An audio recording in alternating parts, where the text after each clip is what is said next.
तो मेरा नमस्कार, मैं सुमन शर्मा आप सबका स्वागत करती हूँ। नागरी प्रचारिणी सभा बनारस लेकर आज मैं आपके साथ MA final year paper number 3 Hindi की संस्कृति से है। ये नागरी प्रचारिणी सभा की स्थापना क्वींस कॉलेज वाराणसी के 9वीं कक्षा के 3 छात्र बाबू श्याम सुंदर दास, पंडित राम नारायण मिश्र और शिव कुमार सिंह ने कॉलेज के छात्रावास के बरामदे में बैठकर एक बैठक की। बाद में 16 जुलाई 1893 को इसकी स्थापना हुई।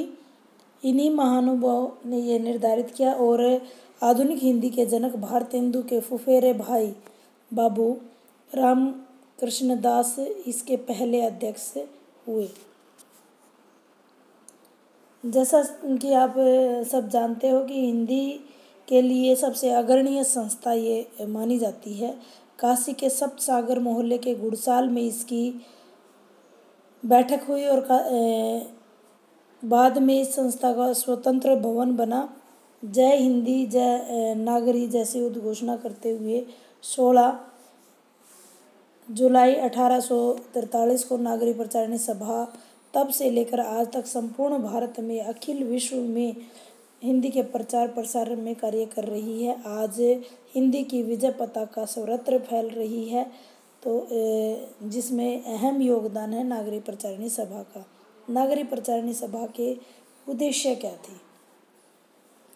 देखिए पूरे प्रश्न के मुख्य बिंदुओं के माध्यम से यहाँ बता दिया गया है कि अदालतों में नागरी लिपि का आरंभ कराना पहला मुख्य उद्देश्य। खड़ी बोली का हिंदी का विकास करना, अत्यधिक हिंदी साहित्य का सृजन करना, हिंदी साहित्य में शोध को बढ़ावा देना, हिंदी साहित्य के इतिहास के लेखन को बढ़ावा देना, हिंदी शब्दकोश एवं विश्वकोश का निर्माण करना, हिंदी भाषा की व्याकरण को मानक बनाना या स्थिर बनाना और पारिभाषिक शब्दावली का निर्माण करना।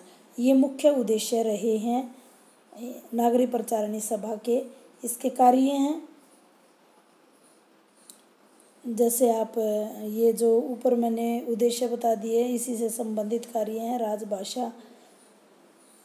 राजभाषा एवं लिपि, सरस्वती पत्रिका का प्रकाशन, हिंदी शब्दकोश का निर्माण, आर्य भाषा पुस्तकालय, हिंदी हस्तलिखित ग्रंथों की खोज करना, विभिन्न प्रकाशन जिससे हिंदी भाषा की पुस्तकों का ज़्यादा से ज़्यादा छपाई हो सके, पारिभाषिक शब्दावली, मुद्रालय और अन्य बहुत सारे कार्य जो है इसके द्वारा किए गए हैं।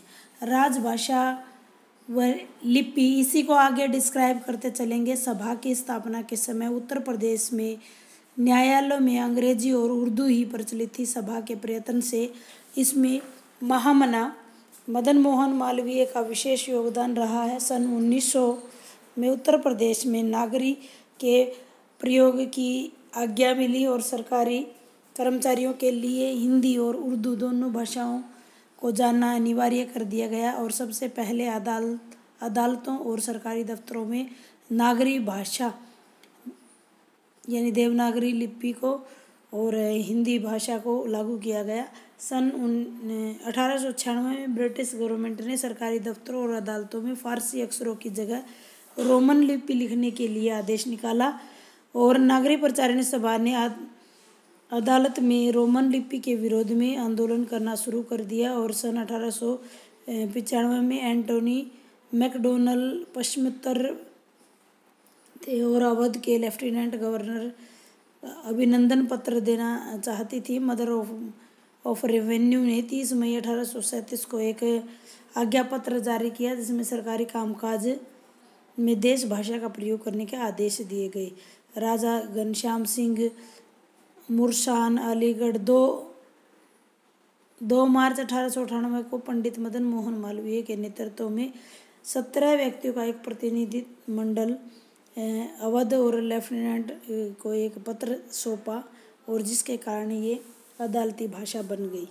दूसरा महत्वपूर्ण बिंदु जो कि हिंदी साहित्य में एक मील का पत्थर भी हम कह सकते हैं, सरस्वती पत्रिका का प्रकाशन नागरी प्रचारिणी सभा के सहयोग से ही हुआ।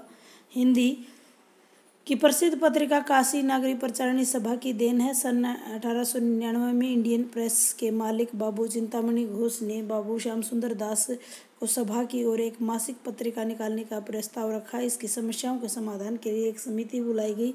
इस समिति में जगन्नाथ दास, रत्नाकर, किशोरीलाल गोस्वामी और कीर्ति प्रसाद खत्री शामिल थे।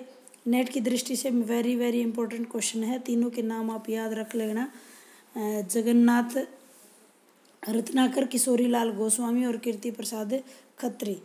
1900 में सरस्वती पत्रिका का प्रथम अंक निकला। समस्त कार्य बाबू श्याम सुंदर दास को ही करना पड़ा। जनवरी 1903 से बाबू चिंतामणि घोष ने महावीर प्रसाद द्विवेदी को सरस्वती पत्रिका का संपादक नियुक्त कर दिया और नागरी प्रचारणी सभा की अनुमोदित पत्रिका थी ये, और 1905 में तक ये छपते रहे। महावीर प्रसाद द्विवेदी ने इस पूरे प्रकरण को लेकर के सरस्वती का अनुमोदन का अंत शीर्षकों से संपादित कला फाड़ कर नागरी प्रचारणी सभा के बिना अनुमोदन लिखा था। बहुत ही इम्पोर्टेंट रोल अदा किया है हिंदी साहित्य में सरस्वती पत्रिका ने। हिंदी शब्दकोश का निर्माण, नागरी प्रचारणी भाषा का हिंदी शब्दकोश हिंदी भाषा की बड़ी देन कहा जा सकता है। हिंदी के प्रशंसक 1907 में नागरी प्रचारणी सभा की प्रबंधकारिणी की समझ से यह प्रस्ताव रखा कि सभा एक दिन के बृहत कोश का निर्माण करे और इसकी एक समिति बुलाई गई। इस समिति में पंडित सुधाकर द्विवेदी, पंडित राम नारायण मिश्र, बाबू गोविंद दास इत्यादि शामिल हुए और 1911 में शब्दकोश पर फिर से कार्य शुरू हुआ और संपादक नियुक्त हुए। गंगा प्रसाद गुप्त भी इसके सहायक संपादक रहे। आश्चर्य कर देने वाली बात यह है, हिंदी शब्द सागर की प्रस्तावना लिखने का विचार किया गया तो बाबू श्याम सुंदर दास लिखित हिंदी भाषा का इतिहास और रामचंद्र शुक्ल द्वारा लिखित हिंदी साहित्य का इतिहास हिंदी शब्द सागर की प्रस्तावना में दिया गया। आर्य पुस्तकालय इसकी बहुत ही बड़ी उपलब्धि है। सभा का यह पुस्तकालय देश में हिंदी का सबसे बड़ा पुस्तकालय है।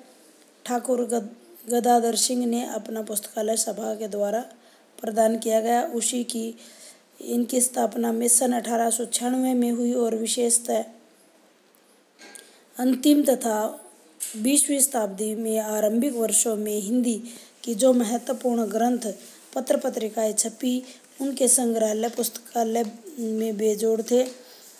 15,000 से ज़्यादा हस्तलिखित पुस्तकों का संग्रह किया गया।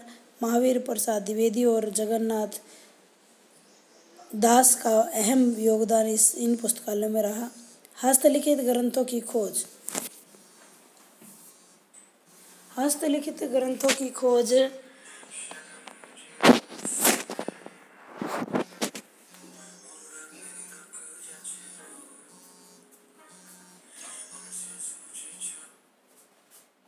हस्तलिखित ग्रंथों की खोज सभा ने यह लक्ष्य रखा कि प्राचीन विद्वानों ने हस्तलिखित नगरों और देहातों में लोगों के बैठने से